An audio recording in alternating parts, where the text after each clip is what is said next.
And we're live. All righty. What day is it? It's not hump day. It's two guys reselling day.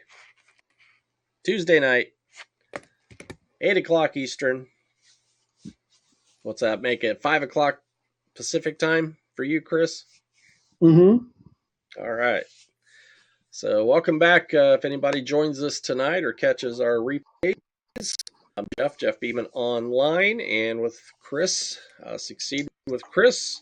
And we do our two guys reselling. A whole bunch of messages coming in here all of a sudden. A second. Two guys selling on Tuesday nights here. We're doing Tuesday late afternoon, early afternoon. But it works better in our schedule to catch everybody around this time. So Chris is just... Hey, Jeff, your sound just cut out. Like you hit a mute button.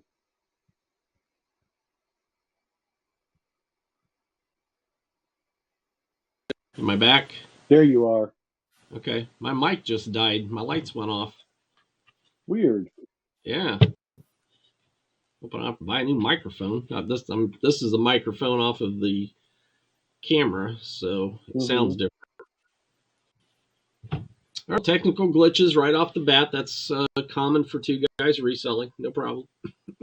Just what we deal with. Daily basis, weekly basis. So yeah, we're coming at you on Tuesday night today, and we're just talking about reselling and mostly about eBay. So if you like that kind of content, make sure to subscribe if you're catching us on our YouTube channels, or say hi on the groups that you might catch us in. I'm going to refresh my YouTube here and see what's going. Look at that.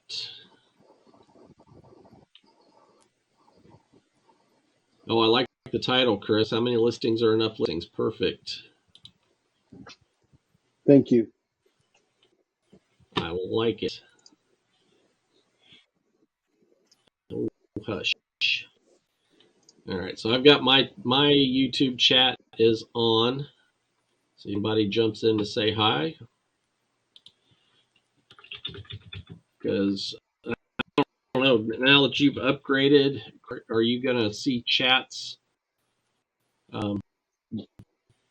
Yes. From comments on the other. Yeah, I will be able to see the comments coming in. All right. Well, I know my lag on my computer was kind of yucky earlier today. We'll see how it holds up tonight. And of course, there was our Sunday night. I just couldn't hear me. My audio was cutting out so bad. So maybe that microphone's gone bad because it quit working. Maybe that was part of my problem Sunday night too. I think it worked for me today. That could have been a good thing. Who knows? All right, so not to talk about technologies, we're here to talk about reselling, and it's got enough glitches going on as it is on its own. So we are going to chat tonight, just covering some thoughts and ideas about listing, the numbers that we need to or want to get to. There's I don't know, what do you call it, a buzzword out there among the reselling communities. And I don't know, Chris, if you've heard it mentioned or talked about very much, but it's reselling nirvana. Are you familiar with that? You know, that's funny. I saw it in a couple of places and a couple of posts on YouTube and Facebook. And the funny thing is, I thought they were being facetious, so I just moved on. I didn't look into it. So what is that? Listing nirvana. Reselling nirvana, per the gurus out there talking, helping and coaching and doing things in reselling, is being able to basically 50% of your day. So if you list 10 items, if you list 10 items consistently every day, you should be selling 5 items consistently every day. That's reseller nirvana per listings to sales. Okay, stop. That's not listing Nirvana. That is, what is that word I'm looking for? Hang on for a second. Bear with me. That is a most ideal situation. Yeah, that's why they're calling it the Nirvana, because Nirvana is like, ta-da, we're here, we've arrived. It's the best place to be. Unless I'm misunderstanding the word of Nirvana. I I think that Go ahead. What were you going to say? no, I think that's the correct definition of the, kind of reaching the golden arches or whatever. Now, are there resellers out there who have claimed to have reached a reselling nirvana? Yeah, I think there's probably several out there that I'm not saying they do it every day, but they're pretty close to it every day. See, I find that incredibly hard to believe.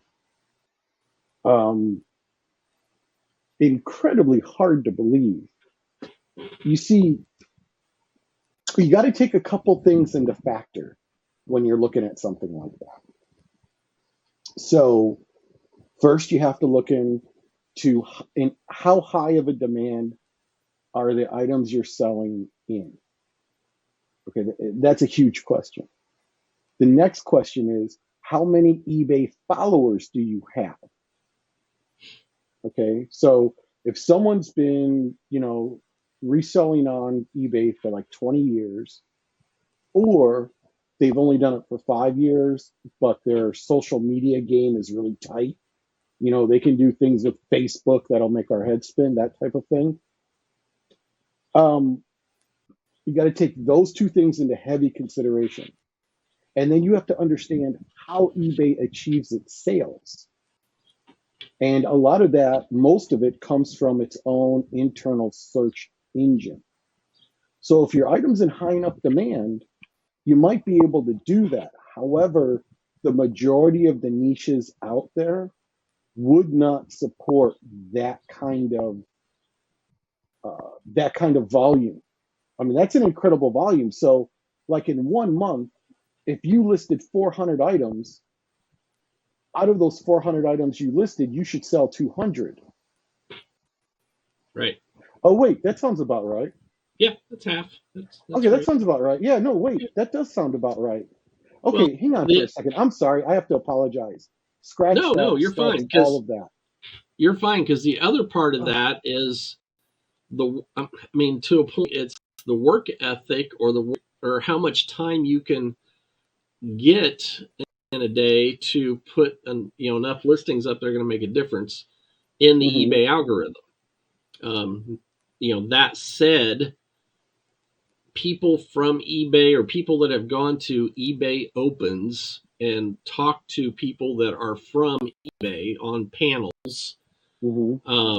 have been told time and again that you do not have to list new items daily for the eBay algorithm to be happy. You just have to be consistent in your activity on eBay, customer service, shipping, taking care of miscellaneous things in your accounts, cleaning up your accounts, putting new pictures on, tidying up your descriptions, titles, whatever. So, I mean, that plays into all this as a percentage also that, um, if you only have time to list 3 items a day and you can get 1 or 2 sales off of that pretty regularly, that's pretty darn good. That's a high percentage of sales coming back at you. Okay, But if you're listing like our guy, I cannot remember his name. Um, James? James, yes, thank you. Yeah. Where he's sometimes putting up 100 listings a day. I think he's probably over Nirvana because he has such a huge inventory. I think he sells more than 50 items a day Okay, but pretty here's regularly. the thing. He sells more than 50 items a day.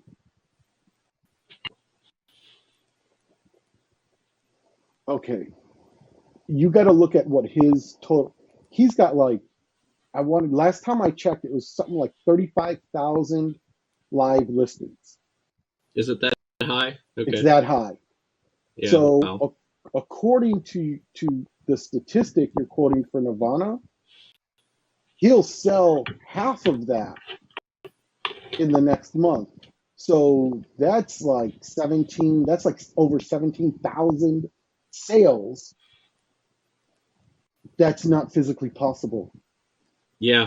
For a guy that does it mostly by himself, he gets a Mm-hmm. little bit of help from his wife and stepson Mm-hmm. pulling items and stuff. But yeah, he would need a small army, I think, to if he was really hitting those numbers on a monthly basis, half of what Yes. he has listed.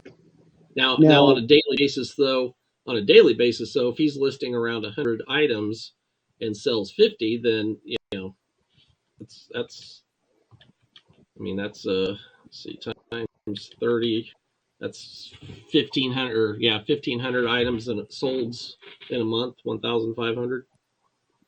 mm-hmm. So I mean that's probably doable. I mean he does well. He does. I know he does because his son helps him pull some stuff, Mm-hmm. get things ready to ship and everything. And a lot of his stuff is smalls, a ton of media that he sells, Mm-hmm. uh, stuff like that, hats, shirts, stuff that's pretty easy and quick to ship. Don't see any of his videos. You don't really see him doing a whole lot of Frankenstein boxes or trying to come up with something to ship. Don't know how I'm going to ship this item. I think that's because most of his inventory is a fixed size. He already knows when he's listing something what box that particular item is going to go into. Whereas you have some resellers, they kind of play it a little fast and loose. They measure those dimensions, they find a box, they're like, oh, if I cut this box down, I can make this fit. So then they put the dimensions in the listing, and then they put their item away, they put the box away, and then when they sell that item, it's a brand new type of stress for them.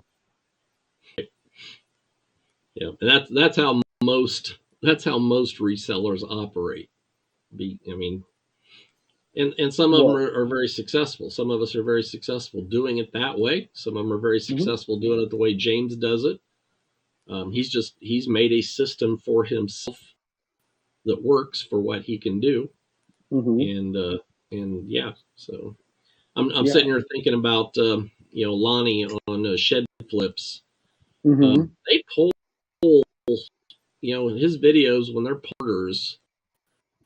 They're probably pulling 15 to 20 on average a day, I think. Some days mm-hmm, he's higher, some days maybe a little lower. If they're having a right, good day of listing, especially since his wife helps him now.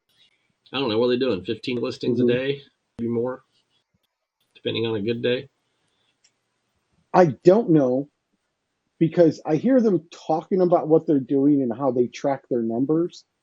But when I look at their numbers, I think those are dollar totals and not the number of sales. Do you see what I'm That's saying? true. He may be putting Mm-hmm. down the dollar amount that he listed for the day. But I I think that's. do, they go ahead. Oh no, go ahead. You go first. Oh, okay. No, I was just saying. I just know that they do pull you on average 50 items a day that they show that they're pulling every day. So they do obviously very well. I mean, they're both Mm-hmm.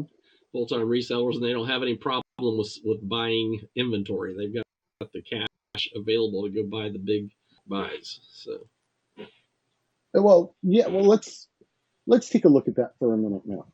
Let's take a mm-hmm. look at that. So you've got resellers that are kind of like James, where they go running down to the Goodwill bin stores with a pocket full of money, and maybe they'll hit some smaller thrift stores on the way there, on the way back.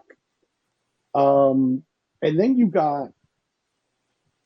and when he goes down there, he's paying the price per pound on these items.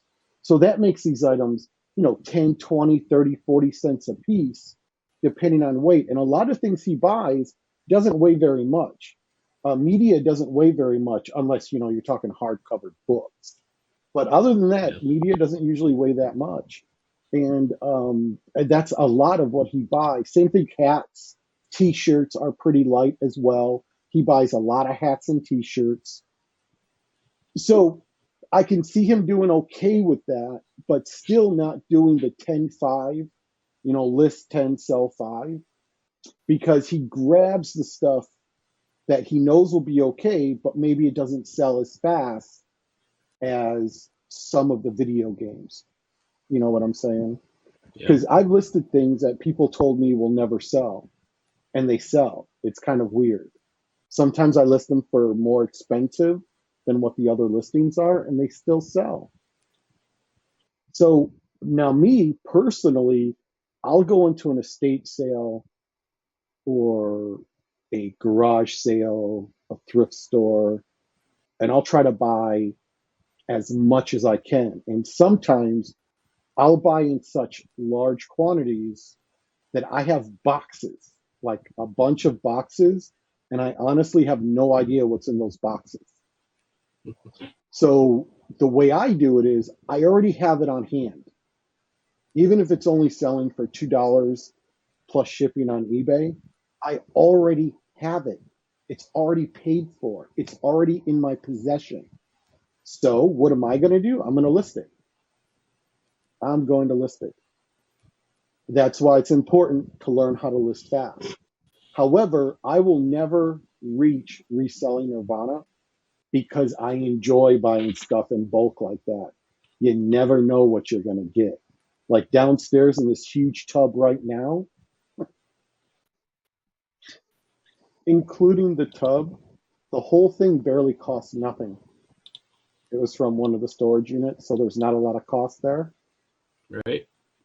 I've got a Nintendo Wii with controllers, about 20 games. I also, in that same box with the Nintendo Wii, is Rock Band with 2 guitars and the drum set. Plus, there's a PlayStation 1 in there. Nice. And I haven't gone through the entire tub, but I'm sure there's a couple more goodies somewhere down there in the bottom. One of the games is a babysitting game, and it comes with a little plush baby with a bib, and you put the Wii controller in the baby's back, and then things are going to happen. It's going to cry. It's going to need to be fed. And there's things I haven't really looked into it. I haven't played it or anything just to see how it goes. But this is kind of like the stuff that I run into all the time. I run into a lot of books, a lot of trade paperback science fiction, a lot of hardcover books that people enjoy. Um, Today, I just listed 10 hardcover books that were, what's that guy's name? Oh, crap. I'm going to have to look that up real quick. I'm going to have to look up. Uh, so, start date. Patterson. James Patterson. Oh, okay. Yeah. Familiar. Yeah. So, 10 of his hardcovers, all first print. Nice. They're all first print. Are there, But I'm not going have you comped them out yet? Do you know they've got decent comps on? Yeah, no, they don't really. No. They really don't have decent comps. So what's going to happen is I'm probably going to sell them for an average of like anywhere from $2 to $4 a piece plus shipping. So when I walk away with profit, if they only sell for $2 each with the shipping on top of that, I will only walk away with about $1.50 profit. But that's the least amount is $1.50 profit. Yeah. So but that's okay with me because like I said, I already have them. I might as well just liquidate them. Yeah, absolutely. You That's know? I was talking about that a little bit on my show this morning, to the fact that I've got a lot of lower dollar items selling right now. Had a decent weekend and stuff selling every day again, which was kind of in a slump there for a couple weeks. But right Hmm. now it's lower dollar items, but a lower dollar item still brings in a buck or two. And like you say, why not go ahead and list it? If nothing else, you can always take it off and run it through your garage sale or flea market, or donate it back if you need to. Hmm. Actually, I'm gonna get back into taking some of my stock. I haven't done this in a long time, and lotting it up and putting it on auction on eBay before I decide to do anything else with it. Try and Hmm. move some stuff out that way too. Yep. But yeah, the whole resale Nirvana thing is kind of the a nice place to be in. It's what every seller technically where they want to be. It's well, where do they want to be though? I mean, it depends on the seller. If you want to be selling 10 items a day, that's great. But like I just said, I'm going through kind of a slump with the low dollar items. Great, I can sell 10 items a day, but if they're all low dollar, I'm only making $1 profit. Where's that going to get me? Sure, it moves some inventory, but it doesn't take care of paying some bills. So we've also got to look at the that are coaching and mentoring people, and if we're helping somebody out, we've got to also look at that average sale price. And most of the coaches that I've listened to out there for eBay, $20 per item, 20 $20 per item is your profit goal for most of them. Or Okay. no, is it $20 per item profit, or just $20 average sale price? I think. Okay. So if you keep around $20 and up, then you're probably making about $10 profit or close to it, because the numbers tend to go about 50, 60, 40, 50, depending on and cost and so forth, and depends on the cost of the item. So you and I, because we both are wanting to buy more in bulk. Why? Because it lowers that cost of inventory, which helps us reach a higher cost of, higher profit margin on our, $25 item. We Hmm. could easily be in a, $12 to $14 profit, because we didn't pay hardly anything for the item itself. So all that factors in with this Nirvana talk out there. I to give an example. As we were getting ready to come on, I found this on Facebook. Let me see if I can share screen real quick without screwing us up. We haven't tried a share screen since we've got everything all hooked up. So it should be the same. Yeah. There it is. Yep. There's the Okay, hang Facebook. on. Okay. So this guy, There we go. he's on eBay Thrifters, which is groups. And he's saying, I'm Hmm. not bragging. Get that. Uh, he wanted to show people what's possible 90-day run. And right now he's at almost $25,000 in 90 days. So yeah, that's really neat. He's Hmm. showing that he has a little over 2,000 active, and out of those 90 days, 975 have sold. Now he sells Mm. store feature primarily is antiques, antique photography, and some vintage sports collectors, which that category is one of the categories I like to be in. And of course, antiques is, I don't know, I'm hit and miss on antiques. I haven't really done well. I haven't had enough in inventory to really say I'm doing anything with those. But Hmm. the antique photography, I hear people mention photography a lot, Hmm. and even on the little auction deals that I sit in on the Facebook auctions, there was somebody selling vintage and antique photography on those little sales the other day too, those little auctions that I watched. So that was Hmm. interesting. But I broke down. If I did it right, I'm trying to break down this guy's numbers. So he had 2,089 active, and he sold 975 over 90 days. So dividing that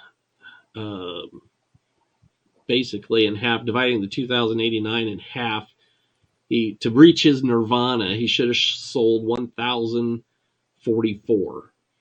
Well, he sold 975, so he wasn't too far off. He was only like 69 items off in 90 days to hit nirvana. So very, very well done. Good job. And now he also. Oh, go ahead. Sorry. No, you're fine. Go ahead. I was just going to say he also says though he does list 25 to 30 items a day. Yeah, I was gonna bring that in here in just a minute. So I figured out also his average sale price per item is $25 per item. So he's in that $20 range, which is a good range, good profitability. And so he's selling about almost 11 items a day is what it comes down to. And yes, what you're saying here, he lists 25 to 30. So if he's only averaging, he's not quite at nirvana on a daily basis. Of course, everybody has their little higher days, little lower days kind of thing. So, but if he's consistently listing 25, 30 items a day, and they are in the $25 per item sale price, yeah, I mean, he's got it going on. These are the numbers. This is the kind of business that we want to see develop as we get going. Stop sharing. Here we go. So yeah, I just thought his numbers were pretty interesting since we were going to talk about this tonight. That his numbers are pretty close to that. So the other side of this, the other part we have to figure out now is, are the items, if you're a struggling reseller or getting started and not knowing where to go next, what items are you trying to sell? I mean, I'm not saying you need to go start looking for everything antique like this is, or everything vintage sports, but if you're selling stuff right now and you're not hitting some numbers, working your way up to that level, then we got to really take a hard look at what we're sourcing and what we're trying to sell. Another seller that I listen to, I watch a lot, and you've heard me before too, I think. He first started out selling, he was video games. Then he went over to selling men's clothes, and I was following him because that's a lot of what I sell too, or was working on selling men's clothes. And then he switched. I think he was struggling a little bit with clothing, so he went back to his roots, his home base, which is video games, and he's very good with them. As he was saying today, that he sources them now. He hasn't been in a store. He hasn't went to a garage sale. He hasn't, went anywhere else to buy anything, retail. All of his sales comes from his networking, which you and I talk about a lot. I know you almost every time we chat about sourcing is the network, getting to know the people that you can buy this stuff from and have enough inventory. That's the other side of this, to really put yourself to get enough inventory up there to start seeing some of these numbers come around. Do you have time? How much time do you have? If you're working a full-time job, you got family commitment, community commitments, and all this good stuff going on, how much time do you have to list in a day? And you may only be able to get 2 or 3 listings up a day.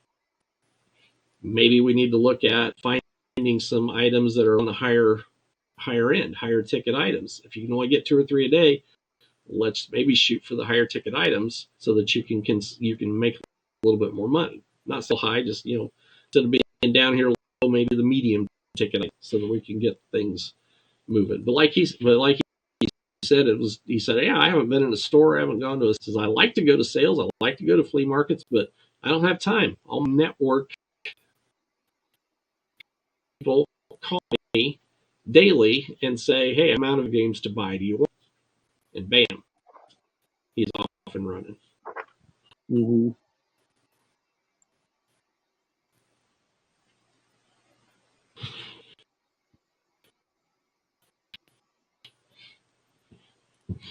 how you source, what can you source, how much time can you put into it to really get your numbers going? Yeah, all of those are variables that you know differs from individual to individual.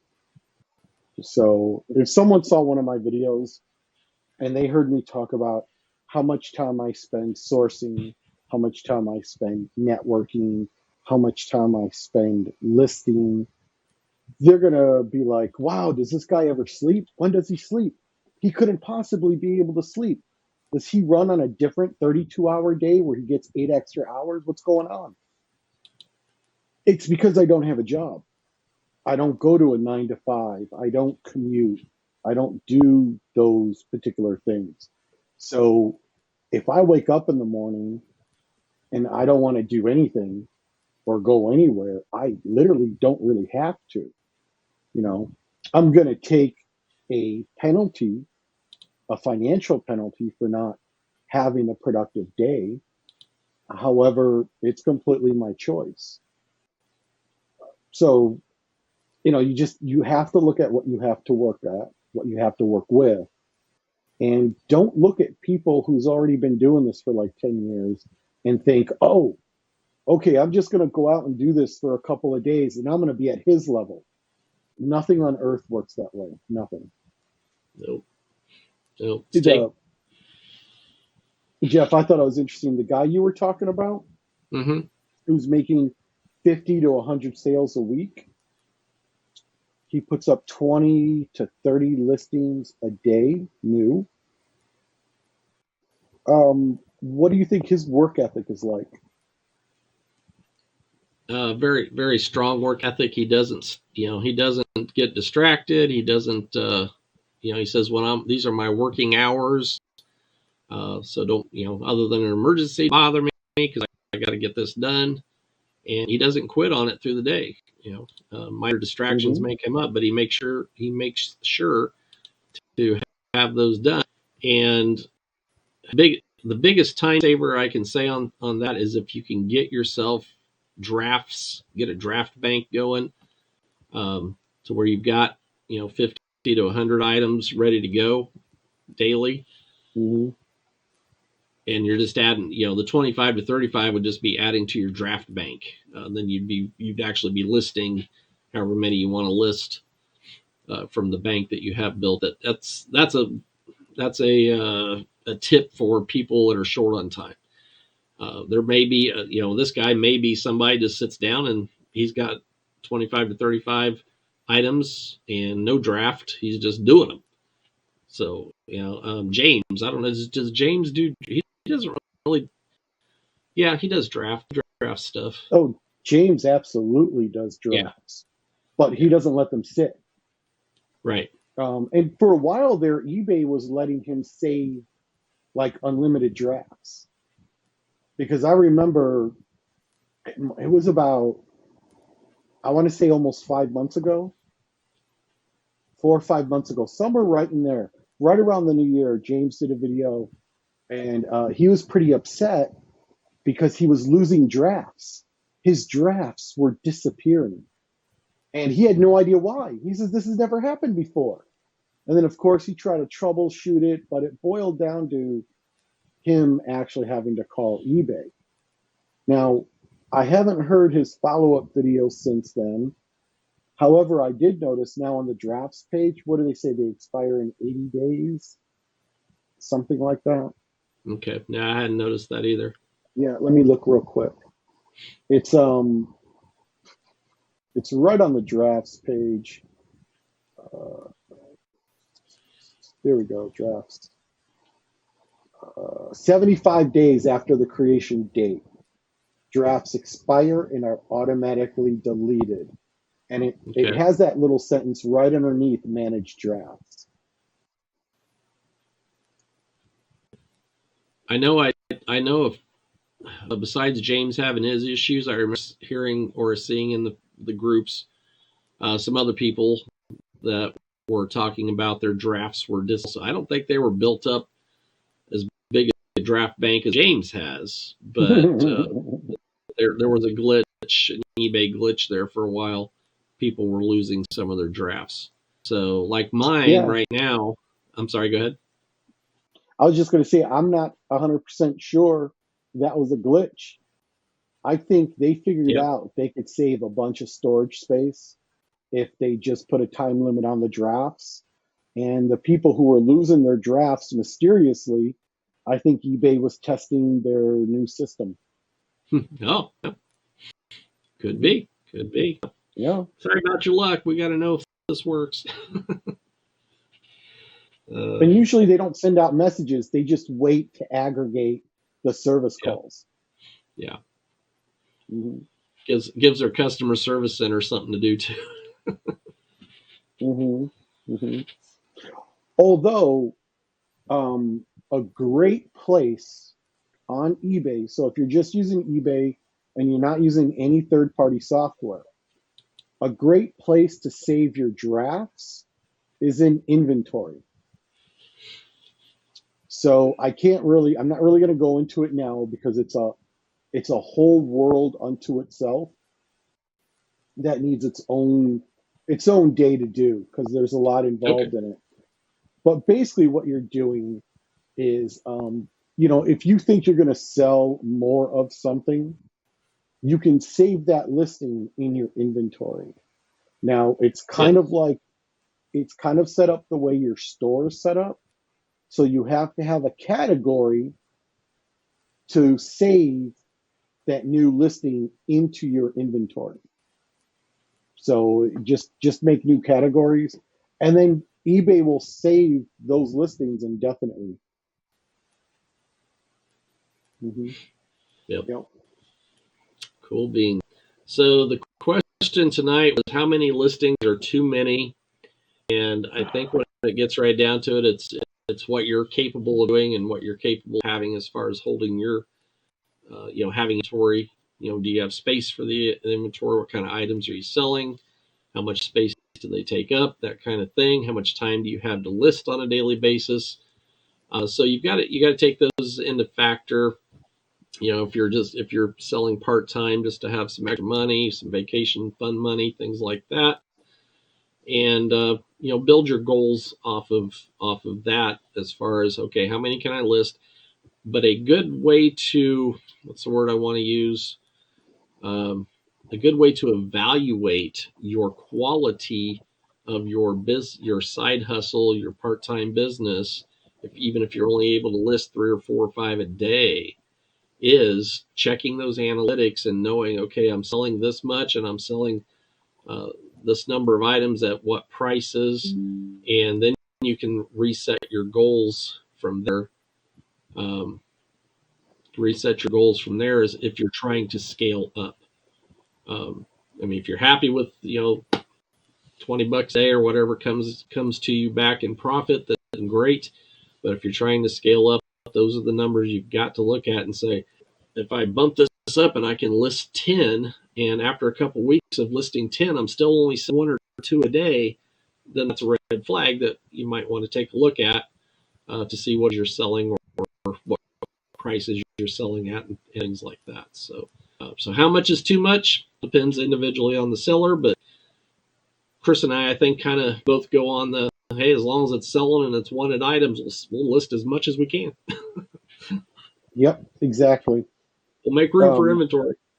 exactly. Because there have been times when I didn't want to list something, and I get support and encouragement from my peers to go ahead and list it, and I finally do, and then it shocks me when it sells almost immediately. For instance, Spanish language music and movies. And I'm not talking about movies like E.T. that has a Spanish soundtrack. No, no. I'm Actually talking, produced Spanish. yes, exactly.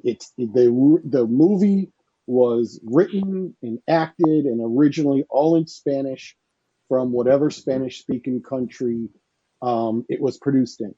Those are the type of movies I'm talking about, and they are very popular.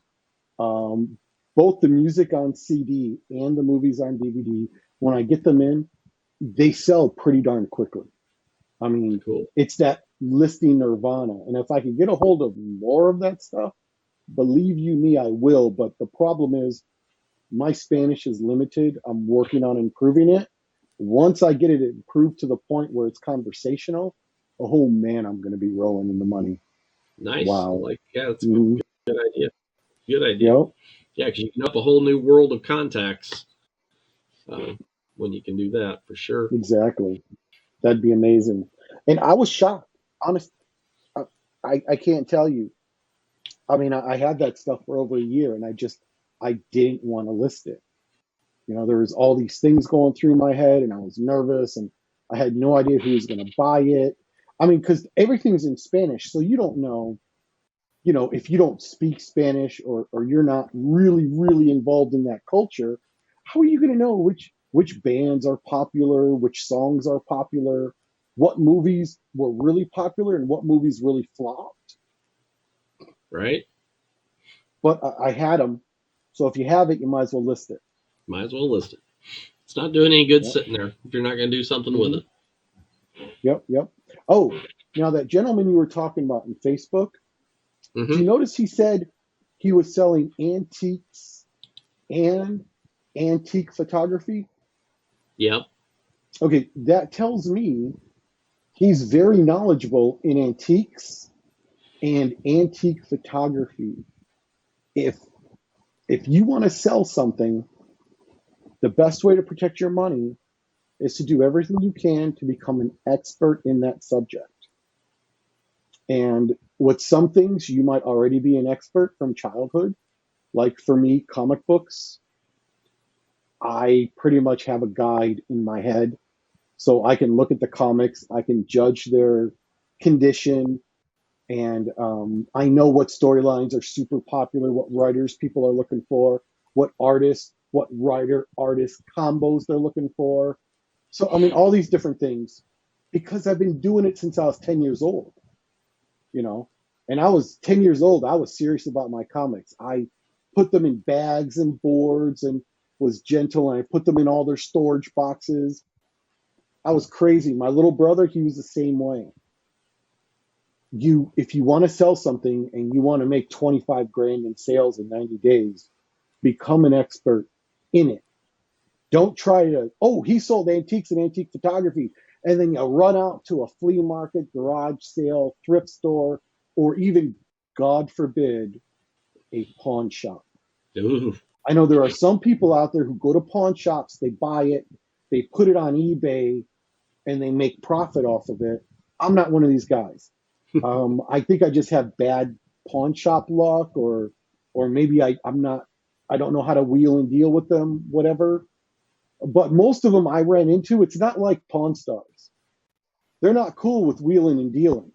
You know, if I look at the games in the game console and it's listed for $400, but I offer him like 300, he's going to tell me the price is set. They're going to Hmm. make fun of me and laugh me out of the store. Yep.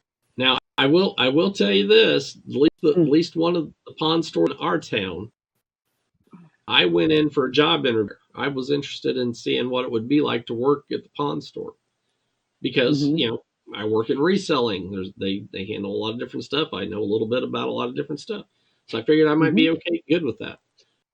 Um, the, uh, Basically, what I got out of it was is that because of the computers technology today, everything that they put in the inventory has a number to it, and the retail number, and it has the we'll let it go at this price number.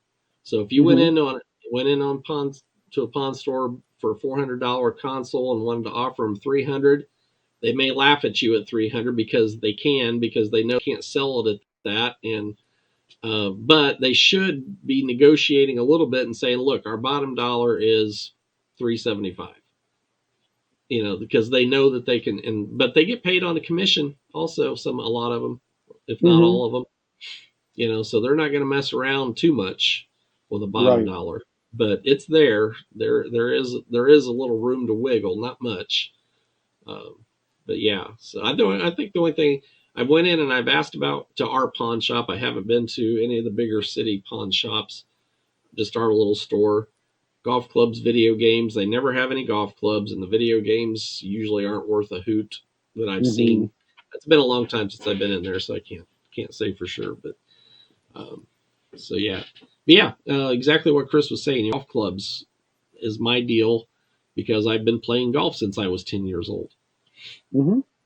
So yeah, I know what brands people are looking for. I know I know a little bit of mechanics of the clubs and stuff like that. Thanks to my son also being a golf expert, especially with the equipment. Yeah, my only hang up with the golf clubs, as I've talked about hundreds of times, is just being able to find enough to work with. They're Mm-hmm. hard to buy in my area, so at least the stuff that I would want to buy anyway. So good You know what, deal. Jeff? I agree with you 100% because if I had it my way, like my dream, I would sell nothing but comic books. However, I can't get my hands on enough comic books. Now you're like you're crazy. They're all over the place. Just go on Facebook, blah blah blah. Hold on now. Mm-hmm. There's the comic books that are really worth going after. A lot of them being sold are completely overpriced. I mean, I look at what they're asking for on Facebook Marketplace, and they're asking a lot of them for more than what they're selling on eBay. And it's like, how are you going to ask for more than the going retail value? Because the 90-day collections of prices that things have sold for, that's basically the retail going rate. That's the amount of money that people are willing to pay for it to be shipped to them, basically. Yeah. So just think about that for a second. So yeah, there are all kinds of comic books out there, but those people are out of their gourd if they think I'm going to pay those prices. That just brought to my brain blast here, and we'll kind of segue out of here with this. But we're talking about having a group put together. We're going to be mentoring, helping to coach some people that are either getting started in reselling, or maybe a beginner reseller, that hobby seller that we've talked about that's ready to scale up a little bit. How are we going to get them there? What kind of dollar amounts can we get them to within a certain amount of time, and so forth. One of the areas that we need to talk about should be the websites that you can find your pricing with, not just on eBay, because there's Star Wars websites out there that that you can run all your checks and balances against to find out where you're at technically with your pricing and stuff. Like comic books, definitely. What else did you mention? Something else I was thinking of, but I think that's something we need to put into one of our modules, possibly, Mm-hmm. is different websites that you can get pricing off of. Because exactly, I know what it was. Facebook Marketplace the other day, this guy had, I don't know, I want to say 20 video games maybe, and he had a locked in price, and he puts it right in the description. I'm not taking any low offers. I'm not doing this. I'm not doing this. This is the locked in price. His locked in price was absolutely ridiculous compared to he had maybe one or two games in there that were $15 games. The rest of them were all $5 or less games. But because he Mm-hmm. was putting them up there, it's like, where did you get them from, dude? I mean, it's easy to see on videos what they're really worth. Mm-hmm. And that, so that's another niche category I like to sell in, and it's the same thing you're talking about with comic books. Tons and tons and tons of video games out there, but number one, are they worth anything quality? Number two, are they actually priced, that they're moving? So, a lot Mm-hmm. of times people are expecting these big dollar amounts for them, and I understand, I get it. You paid $50 for this video game, but just like a rolling car lot, it depreciates as soon as you plug it into that game and start playing, or as soon as you unbox it. It depreciates a Mm-hmm. lot. Yep. There's obviously some rare ones out there, just like with the comic books. You're going to come across that rare one that's some good money to it. Mm-hmm. But yeah, I get it. It's hard to let go. Okay, I'm going to get some of my video games out of here. Well, I paid $50 for this one, it was brand new, and I've only played it once, so I want $40. It's not worth $40. Sorry. Okay, but technically that person's not a reseller. No, they're not. They're just trying to move their Mm-mm. stuff, make some extra money. Yep. Or even just make some room in their house, Yeah. Yep. Because I find that true with a lot of people, like Japanese comic books. The Japanese comic books are one of the few things that literally sell better than American comic books. Even if they're just in Japanese language. What I mean by that is the kanji, you know how they write in the pictographs? Yep. Those sell boom. And they're super hard to find because most people keep them until they die and then pass them down to their children. But that's another really hot seller. And you can sell it without knowing any Japanese. Yep. You don't, because the stuff that you need, like the person's name, the publisher's name, and the month and year that book was published, it's all there in English. You just have to look between the symbols, and the information is right there. Yeah, recognize the comic. Or video games the same way. Mm-hmm. A lot of the Oriental-based video games are the better, higher value video games out there. Yep, exactly. So, good.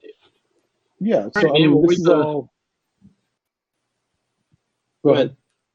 I say, yeah, we've just about blown our hour out here. So, good fun conversation tonight. Mm-hmm. Yes, I like it. So, we're going to go ahead and get on out of here. Again, if anybody needs to find out more about what we've got going on in the background, we'll be putting some more information out here down the road. You're welcome to check out our YouTubes and subscribe. Reach out to us if you've got any questions on getting started on anything reselling. We'll get you with either. If we don't know the answer, we'll find somebody that will. So don't be afraid to ask questions and get out there and start putting a goal together. If you're a seller that's wanting to build up, start looking at what you're selling, how you're selling it. And if you need some help with setting a goal, we've got the people in our community to do that. And I don't know, you think David will jump in with us here sometime? I don't know. Depends on his schedule. He's busy in the early evenings. Yeah, I know he wants to. Like, he really wants to. But he's got a lot going on, and he's got a tough schedule. So, yeah, I don't even know if he gets home by the time that you guys come on for your Pacific time. Mm-hmm. Pacific. So if David does join the group, we might have to change the schedule around a little bit. Yeah. We'll figure it out. Mm-hmm. All right, man. Let's go ahead and get on out of here. Thanks for anybody that's been hanging out with us tonight or catches us on the replay. And we'll talk to you again soon.